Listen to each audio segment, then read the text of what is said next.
कहा जा रहा है कि सरकार इधर उधर होगी और मांझी जी इसी बीच में कह रहे हैं कि आरजेडी के बहुत सारे विधायक उनके टच में हैं। क्या सही में कुछ बड़ा खेला हो रहा है क्या बिहार में? मांझी जी की आंखें खुली होंगी तो उनको हर तरफ भगवा नहीं दिखेगा, सारे रंग दिखेंगे।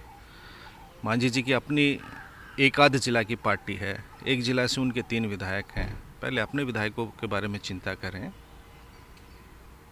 एक जिला से बाहर उनकी पार्टी है। रही बात, ये सब अफवाह है।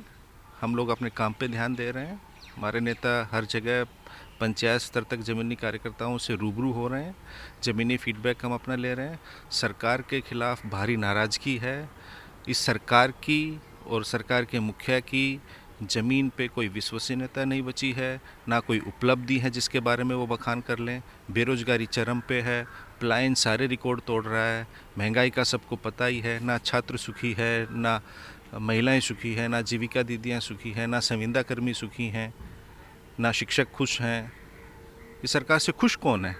सिर्फ 4-5 लोग, और उसके अलावा इस सरकार में यह चंद अधिकारी। इस सरकार से आप ज़मीन पे जाके सर्वे कीजिए, आपको पता चल जाएगा। संजय जी, जिस तरीके से बिहार में कई दिनों से बीपीएससी के छात्र जो है प्रदर्शन कर रहे हैं, उनकी अपनी जायज़ मांगे हैं, लेकिन जिस तरीके से सरकार पीछे हटने को तैयार नहीं है, आयोग पीछे हटने को तैयार नहीं है, उस पर क्या कहेंगे? देखिए, हम शुरू से बीपीएससी छात्रों की समस्याओं के साथ, उनकी मांगों के साथ शुरू से हमारे नेता रहे हैं। ये हमारे नेता श्री तेजस्वी यादव जी का ही इंटरवेंशन था कि इन्होंने नॉर्मलाइजेशन प्रक्रिया को एक तरफ किया। नहीं तो छात्रों पे लाठीचार्ज किया, डीएम तक ने छात्रों पे हाथ उठाया। उसके बाद नॉर्मलाइजेशन पे सरकार ने स्पष्टीकरण जारी किया। फिर परीक्षा हुई। परीक्षा में जो धांधली हुई, एक जो सबसे बड़े परीक्षा केंद्र है बापू परीक्षा परिसर, उसमें 10-12 हज़ार बच्चों का इन्होंने परीक्षा को रद्द किया है, फिर दोबारा होगी। तो आप ये बताइए, जिन छात्रों को 50 मिनट बाद, 55 मिनट बाद पेपर मिला, परीक्षा पत्र मिला, तो ये हर जगह ऐसी शिकायतें आई। और जब आप कुछ छात्रों का परीक्षा केंद्रों पे आपने अलग परीक्षा ली है, अब 10-12 हज़ार छात्रों का आप दोबारा से परीक्षा लेंगे, तो जाहिर सी बात है, ये एक नॉर्मलाइजेशन हो गया ना। जब जिन पदों के लिए आप नियुक्ति कर रहे हैं उनमें नॉर्मलाइजेशन हो गया, क्योंकि चूंकि दोनों प्रश्न पत्र सेम नहीं होंगे तो मेधा सूची आप किस आकलन पे बनाइएगा। तो ये उनकी वाजिब मांगे हैं। हम शुरू से उनके साथ हैं। उनके आंदोलन में भी हमने बढ़ चढ़ के भाग लिया है। उनकी जो वाजिब मांगे हैं वो इस देश का, राज्य का भविष्य है। तो सहानुभूतिपूर्ण, तार्किक रूप से उनके पास तथ्य है, सत्य है, उसको संज्ञान में लेते हुए सरकार को निसंदेह उनकी मांगों को सुनना चाहिए। और हम भी एक मजबूत विपक्ष हैं। अगर हम छात्रों की मांगों के साथ खड़े हैं तो उसके कुछ कारण हैं, उनके पास तर्क हैं। उन छात्रों की मांगों का, उनके तर्कों का जवाब देने के बजाय सिर्फ सरकार ने एक अड़ियल रवैया अख्तियार किया हुआ है कि नहीं, हम उनकी बात नहीं मानेंगे, अगर छात्रों की बात मान लेंगे तो हम नीचे बन जाएंगे या झुक जाएंगे। ऐसा नहीं है। जैसा मैंने पहले भी कहा, इस सरकार से ना छात्र खुश हैं, ना युवा खुश हैं, ना अभ्यर्थी खुश हैं, ना कर्मचारी खुश है, ना व्यापारी खुश है, ना किसान खुश है, ना मजदूर खुश है, ना गरीब, ना महिला, कोई खुश नहीं है, क्योंकि उनकी कोई सुनने वाला नहीं है। आप हमको एक बात प्लेटफॉर्म बताइए कि वो बीपीएससी चेयरमैन से मिलकर अपनी बात रखेंगे या मुख्यमंत्री से। नेता प्रतिपक्ष के नाते मुख्यमंत्री जी को पत्र लिखा, उसका कोई जवाब नहीं आया है।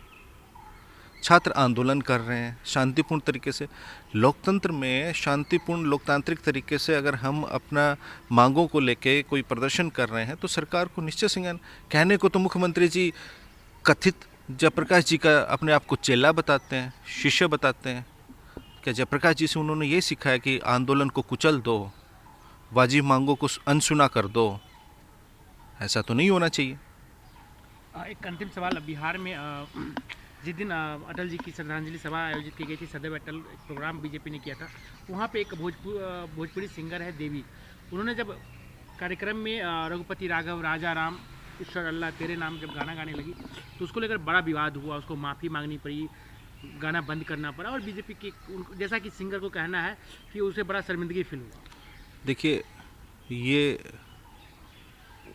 उन गायिका की या एक कलाकार का ही अपमान नहीं हुआ। इसमें मैं कहता हूँ कि ये सामूहिक रूप से बिहार का अपमान उन शरारती तत्वों ने, जो कि बीजेपी के बैनर के नीचे इकट्ठा हुए थे, उन्होंने किया है। बिहार राष्ट्रपिता महात्मा गांधी की कर्म भूमि रही है। मोहनदास करमचंद गांधी को महात्मा बनाने वाला बिहार है, और उसी बिहार में उसी बापू के नाम पे जो सभागार है, बापू सभागार, उसी बिहार महात्मा को मोहनदास को महात्मा बनाने वाली बिहार की भूमि, बापू के नाम पे सभागार जो है, उसी सभागार में बापू के भजन पे, जो कि वो राष्ट्र को एकता के सूत्र में पिरोने का काम करते थे इस भजन के माध्यम से, उस भजन को लेके आपत्ति खाली राष्ट्रद्रोहियों को हो सकती है। ये जो भजन है एक धागा है जिसने हमारे राष्ट्र को जोड़ा स्वतंत्रता आंदोलन में, और उस भजन से आपत्ति, राष्ट्रपिता से आपत्ति, और जय सिया राम या सीताराम कहने से किस चीज़ की आपत्ति भाई? इनके एक बड़े नेता डिप्टी सीएम वहाँ मंच पे बैठे हैं, एक इनके पूर्व के केंद्र मंत्री जिनके सुपुत्र ये आयोजन कर रहे थे, और वो जय सीताराम का नारा नहीं लगा रहे हैं। जो भजन में जय सिया राम का, जय सीताराम का भी जिक्र है, वो नारा नहीं लगा रहे हैं, वो जय श्री राम का नारा लगा रहे हैं। तो इस घटना से बिहार का अपमान हुआ, बापू का अपमान हुआ, माता सीता का अपमान हुआ, महिला का अपमान हुआ, एक कलाकार का अपमान हुआ, और भजन का अपमान हुआ। लेकिन किसी ने संवेदना तक व्यक्त नहीं की, किसी ने खेद तक प्रकट नहीं किया कि ये हमसे गलती हुई है। जिस मंच पे बीजेपी के डिप्टी सीएम बैठे हों, उनके बड़े बड़े कद्दावर नेता बैठे हों, तो बीजेपी को इस पर स्पष्टीकरण देना चाहिए। और मैं तो कहूँगा कि मुख्यमंत्री जी या उनका दल, क्या आप बापू का अपमान करने के लिए आप जगह जगह शिलालेख लगवा रहे हैं? महात्मा गांधी जी के जो 7 सामाजिक पाप हैं उनके आप इश्तेहार छपवाते हैं सार्वजनिक जगहों पे, और उसी सार्वजनिक जगह में सरकार के ही सभागार में बापू के नाम पे जो निर्मित है उसी में बापू का अपमान हो रहा है, और सरकार की तरफ से कोई कार्रवाई नहीं हुई। आप ढूंढिए कौन कौन वो असामाजिक तत्व थे जिन्होंने ये बापू के नाम पे अपमान किया, उन पे आप एफआईआर नहीं करते हैं। जो छात्र अपनी वाजिब मांग उठाते हैं उन पे आप एफआईआर करते हैं। तो ये इस सरकार का और माननीय मुख्यमंत्री का भी दोहरे चरित्र को दर्शाता है। आप एक तरफ बापू का गुणगान करते हैं, दूसरी तरफ बापू का अपमान करने वालों को आप बाहों में लेके घूम रहे हैं। ऐसा नहीं चलेगा, जनता सब देख रही है।